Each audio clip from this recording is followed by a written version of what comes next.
All right, so I'm back again with another video. Hey, it's me, Lametria. I wanted to come back before I went to bed. Actually, it's a little bit late. But I did want to finish this because I had mentioned it before that I was going to mention some of the frequently asked questions that I get that I didn't address in the last two videos that people ask me a lot. And the first one really being, is ketosis safe? Is it healthy? Is it something you can do long term? Is it something that are you going to get a heart attack? People automatically assume they hear you're eating all this fat that, that can't be healthy. I've heard that, it can't be healthy. How are you how are you not going to have a heart attack eating all that fat? Aren't you scared? Or the other questions being how do you know when it's working? And how long does it even take to get into ketosis? I can even tell you from my experiences. So I'll say first and foremost that yes, ketosis is healthy, but I will say that it can be unhealthy if you don't include vegetables. That's the one thing you have to do. And when I say vegetables, I'm specifically referring to the leafy green vegetables, your kale, spinach, Swiss chard, romaine, all those. Making sure you get enough avocados and coconut oil, balance it out. So yes, while you can't eat butter and enjoy bacon and sausage and different kinds of meats and things, you can enjoy all those things. You still have to have that balance, and you still have to make sure that you are getting in the vegetables to balance and help cut and help you to digest all that fat. Another thing too that helps make it a little healthier is make sure you get a lot of lemon in your diet. I juice about at least one lemon a day between the tea that I have, and I also have lemon juice and apple cider vinegar that I drink. Not every day, but I should do it every day, but I'm lazy. I don't do it every day. But close to a few times a week I do drink apple cider vinegar and lemon juice mixed together with water.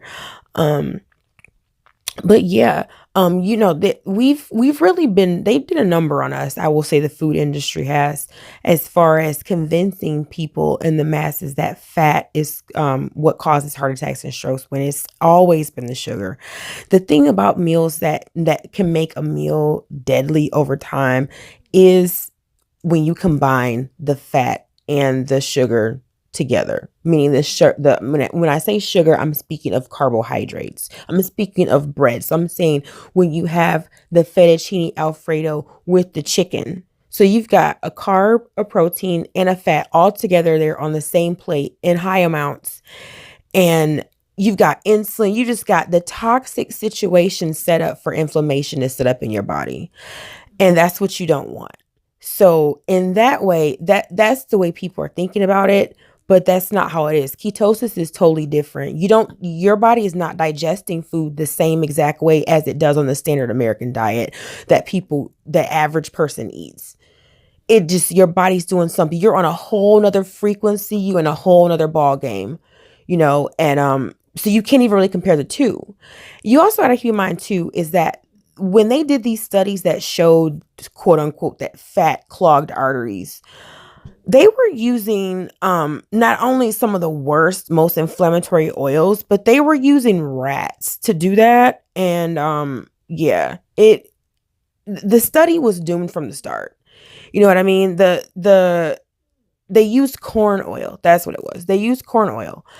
And that corn oil was, genetically modified. I mean, all kinds of things gone wrong. They didn't use avocado oil. They didn't use coconut oil. They didn't use, different things that the healthy oils, they didn't touch those. They used the bad one to prove a point and to demonize fat and to get you on board with sugar. Well, when they got you on board with sugar, they also got you on board with big pharma and also got you sick, fat, nearly dead, just like the name of that movie. I mean, it's the honest to God truth. So you really gotta, put your thinking cap on when you look into the motivations behind why you do what you do, why we make the moves we make when we choose a meal. Ketosis also, it works on so many diseases. You know, there's, just to mention a few, like I said, you got, it improves your memory. For it helps stop cancer cells from growing. Sometimes, and it's not in every single case, but in a lot of cases, they've shown that sugar does feed on cancer cells. I'm sorry, cancer cells does feed on sugar. That's how they diagnose the cancer. They feed the cancer sugar, and it goes wherever the sugar goes, and that's how they can tell exactly what it is. Yeah, like I said, there's so many things that can be helped with ketosis. I'm just honest, I'm tired, y'all. It's been a long day. But how long does it take to get into ketosis? Well, for me, it happened pretty quick. I'll say I'm having a bad hair day, but I'll say for me, it happened pretty quick. I was in ketosis within the first couple of days. Like I said, my urine strip started showing up positive within the first 2 days. But it might take you a while. Some people it may take 4 to 6 weeks. It just depends on you. But I would say for the average person, who's a healthy person, it probably happens a lot faster. But don't get that confused now with being keto adapted. Now, keto adapted did take about a good month before my appetite totally disappeared and the weight really started falling off, because my body was literally, it had 240 pounds to feed on. So it didn't need to get fat from food anymore. My body would, the equipment was there. It was geared. It was working on fat. Ketones were running all through me. And I started to test my urine less and less. As I just knew, okay, I'm in ketosis now. I don't need to test every day. Just, every now and then. I still do maybe a couple times a month, but for the most part, every time I test it, I'm still always in. The next question is that, how do you know if it's working? I pretty much said that. I knew it was working. Number one, I was losing weight. Number two, I didn't have any more cravings anymore. No more food cravings. My cravings actually turned to keto cravings. So, I was eating bacon wrapped jalapeno poppers and my chocolate mug cakes that I just absolutely love. Oh my God, I cannot wait to make those for y'all. They are so good. So good. They really make the ketogenic diet really worth. I think, I forget what movie that was. I think it was in Death Becomes Her, where she's like, these are the moments that make life worth living. I'm telling you, those mug cakes and those double chocolate chewy keto cookies, so good. So I'm definitely gonna be showing y'all those, because that might be what gets some people on board. Like, hell, if I can eat that, then hell, sign me up, But anyhow, yeah, so that's how you really know if it's working. I will say you cannot, and this is it, and this will probably, but I'll wrap it up from here. Know that you cannot half-ass your way into ketosis. You cannot cheat and still get in. It's not that kind of ball game. Because again, it goes back to insulin again. That's why I talked about insulin first, because it goes back to that again. When you cheat, you raise your insulin. Depending on how much of a carbohydrate, you may knock yourself out of ketosis entirely and erase 3 or 4 weeks worth of work, and now you're back, piling on weight. It just wasn't worth it to me. It wasn't worth it at all. You really have to bring your sugar level down and your intake of carbohydrates down as close to zero as possible. Because, like I said, in the presence of sugar, ketosis is not possible, period. Sugar, carbohydrates, same thing. It doesn't matter whether it's from oatmeal or from an apple or from a blueberry. A lot of blueberries, I'll say, because I do eat blueberries, but just any type of fruit that has sugar, it doesn't matter if it's from rice or bread or a candy bar or a Pepsi. Your body sees it all the same. At the end product of digestion, it still breaks it down to a molecule of glucose. And that's what you don't want. One more thing, too, that I wanted to add before I wrap this up. You have to be patient. Know that your body is going through a huge change when it's making this new equipment and getting new enzymes, a new gut microbiome to digest all the fat. That takes time.